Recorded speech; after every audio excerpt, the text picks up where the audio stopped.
The goal of Philosophy Portal can be summed up in one sentence: to develop a deep knowledge of philosophy and connect it to your own journey. Our next course focuses on Hegel's Science of Logic. To learn more, visit philosophyportal.online. Georg Hegel was an idealist philosopher who lived in Germany between 1770 and 1831. Idealists give an ontological primacy to mental ideas over physical reality. For an idealist, even matter is first and foremost an idea, and thus, even the most sophisticated, technical forms of materialism is still a form of idealism. To be a philosopher means you seek an examined, reflexive life, and develop concepts derived from existence to open a wiser mode of being. For a philosopher to live an unexamined, unreflexive life, that is, an unconscious life, is not much of a life at all. Hegel, as an idealist philosopher, was influenced and actively engaged many great ancient philosophers, like Anaxagoras, who claimed that the mind was the great ordering force of being, and Plato, who claimed that reality is a reflection of a deeper and more fundamental reality of ideas, or forms. Hegel was also influenced and actively engaged many early modern philosophers, like Spinoza, who claimed that we should think of reality as a monistic substance, and Kant, who claimed that we can only know reality through our subjective a priori mental categories. Hegel himself wrote some of the most influential texts in the whole history of philosophy, including The Phenomenology of Spirit, which introduces a science of experience oriented towards true knowing, and The Philosophy of Right, which introduces law as the cornerstone of the modern state, and most importantly, the condition of possibility for true freedom. However, The Science of Logic is arguably his most important and most foundational book. We know that it is a book that centrally occupied Hegel throughout his entire life. He made several expansions and extensions of the book, whereas originally it was published as one part of a two-part book.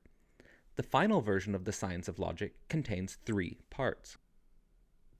Furthermore, he continued revising each part heavily until his death in 1831, which is evidence that even Hegel was wrestling on the edge or limits of his own understanding. Unfortunately, he never finished this wrestling with the science of logic, and we only have the finished revision of the first third of the book. Consequently, we will never really know how Hegel would have revised the second and third parts of the logic. Perhaps the completion of these ideas are left to us as unfinished mysteries.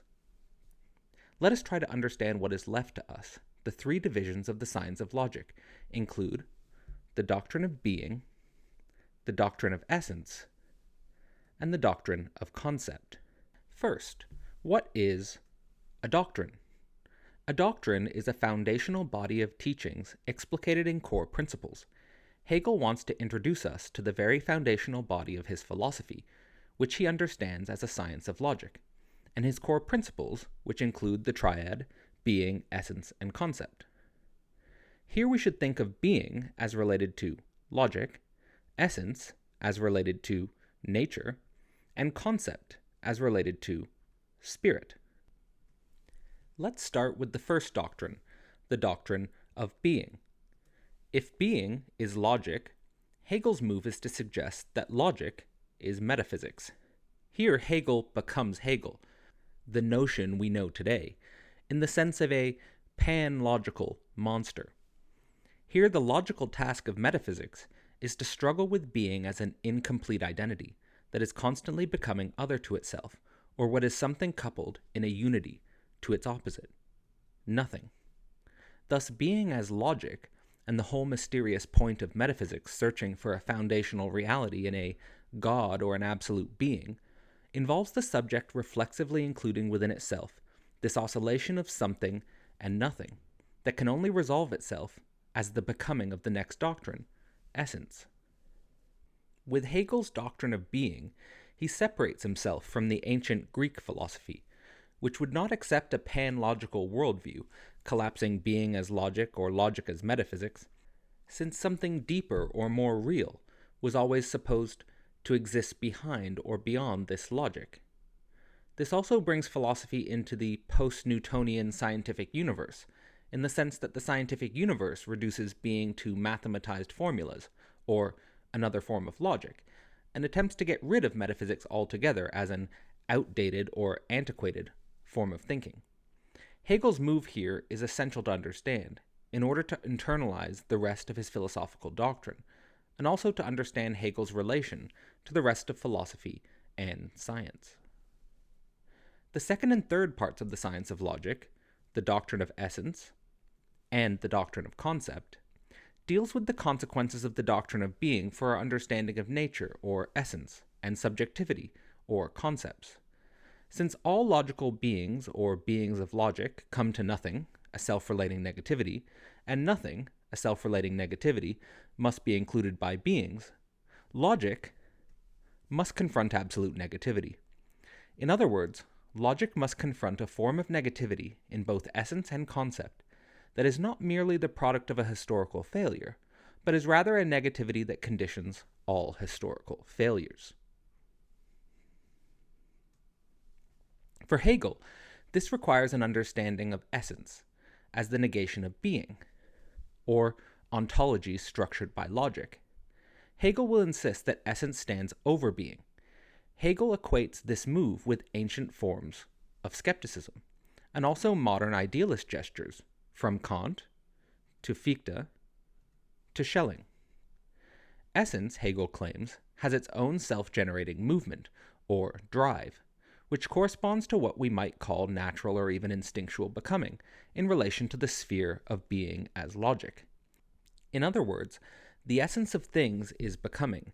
The essential problem for us is that its becoming is not intelligible, not conscious, but rather unconscious instinct, in need of logical mediation towards ethical necessities. This brings us to Hegel's doctrine of concept.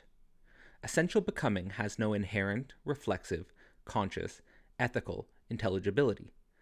The capacity for essence to become reflexive, conscious, ethical, and intelligible paradoxically resides on the side of subjective concepts. Moreover, our subjective concepts possess this natural inner motion towards conscious, intelligible mediation of essence. To make or create intelligible essence, and in the process, actualize our self-knowledge and our freedom.